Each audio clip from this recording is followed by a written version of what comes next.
Hi, this is PHYS30141, video 39. In the last video, we looked at the basic ideas around Bremsstrahlung radiation, and we used a model where electrons passed close by to an accelerating ion. This ion would be accelerating the electrons, causing them to radiate, and we explained the broad spectrum nature of the emission because of the different impact parameters that the electrons can have as they pass by the ions of the target material through which they're passing.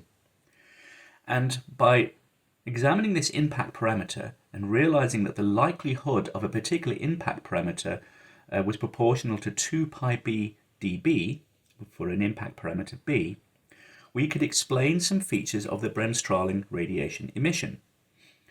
We could show that it must be proportional to Q squared. This is the rate of energy release.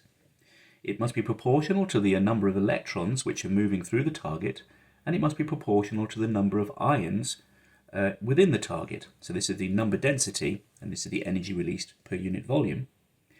And we also explained why it is that the high energy photons are rarer than the low energy photons, and that there must be a fall off of the radiation power emitted as a function of that emission frequency, F. And this cutoff frequency must occur below the limit given by the Duane-Hunt law, which was that the maximum frequency must be less than the initial kinetic energy of the electrons divided by Planck's constant. When we try to calculate this integral to get the total power emission, we realized that the minimum impact parameter cannot be zero, as this would imply an infinite radiation power. And the limitation of our derivation was that the velocity delta v must be less than the initial velocity of the electrons, in fact, much less. So that change in velocity is QE over m, and this integral of the force acting upon the electron as it goes past the ion.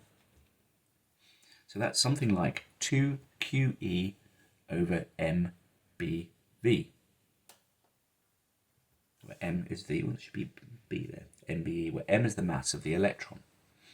So this tells us that already a minimum impact parameter to apply would be something like 4QE over pi MeV, to limit delta V to be much less than V.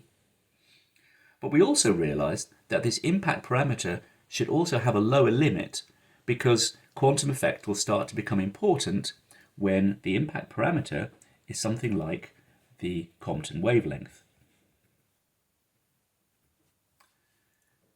Now, in both these cases, this is just a qualitative way of describing what minimum impact parameter we should be using.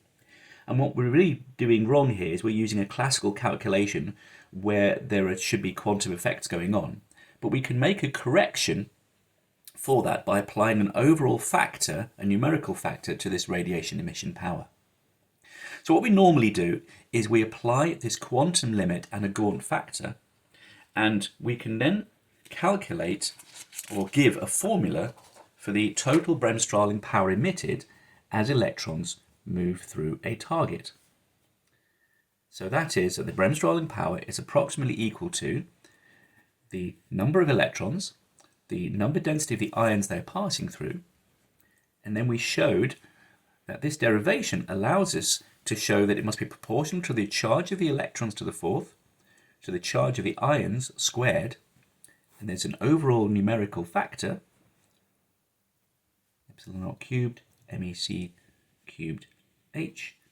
And this, of course, is in watts per cubic meter, because we're describing motion through a set of ions in our target material which have a number density per cubic meter. So we can see that the radiated power depends very strongly upon the charge of the nucleus, and this is why we used tungsten targets in our radiotherapy machines, because their Z values are in the 70s rather than the lower Z values you might have in something like an aluminium target. Now we can re-express this formula, it's a little tedious to write out, we can express it numerically by saying it's something like 1.85 times 10 to the minus 38 times the number density of the electrons and ions, and then we put in this, it's proportional to the square root of the kinetic energy of the electrons via this velocity term. And this numerical factor here applies when this is the kinetic energy of the electrons in electron volts. So let's look at some examples.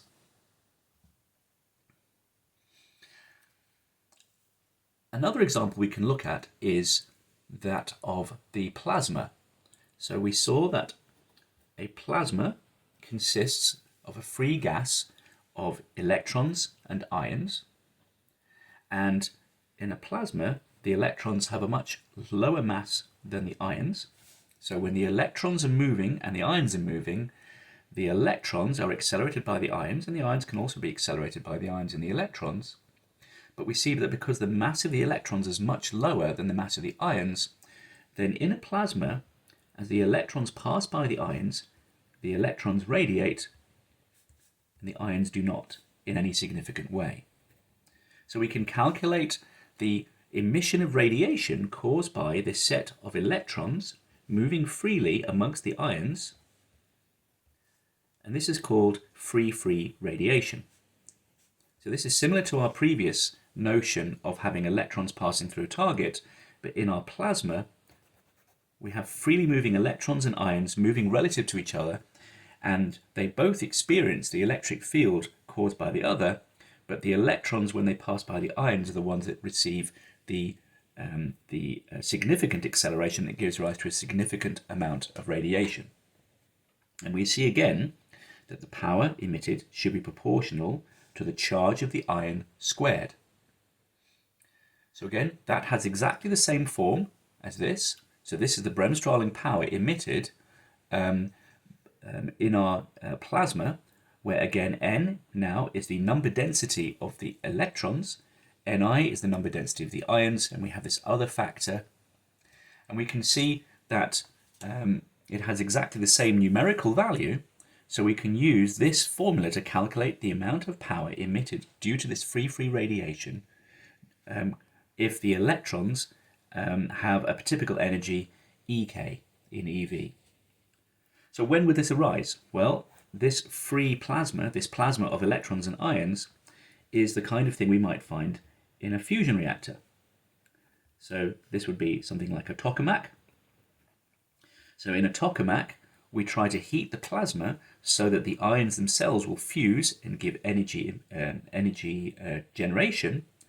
But at the same time, as the electrons and the ions are moving relative to each other, the electrons are induced to give out X-rays, and those X-rays will travel out of the plasma, and that will cool the plasma. And then the electrons, by further collisions with the ions, will re-equilibrate and give rise to a temperature which is an equilibrium of the motion of the electrons and the ions. So in a tokamak, we heat the plasma, and then the plasma will cool due to the emission of this free radiation. Another example is an interstellar plasma, which again has the same kind of features, except the electrons and the ions are much lower in temperature. We're talking about temperatures of a few Kelvin instead of a tokamak plasma, which has temperatures which are very high in the tens of thousands of Kelvin, or in fact millions of Kelvin actually. In an interstellar plasma, the energies are much lower, so the rate of energy emission from this radiation is much lower. But of course, the volumes that we're dealing with are very, very much larger in an interstellar plasma. We're talking about volumes which are, comparable to the size of galaxies. So whilst the rate of power emission per cubic meter is quite small, the total power emitted in this free radiation in an interstellar plasma can be extremely large. Okay, so that concludes our discussion of Bremsstrahlung. If you have a look at the notes, there are a number of examples where you can try doing numerical calculations of this power to get an idea of how large it is.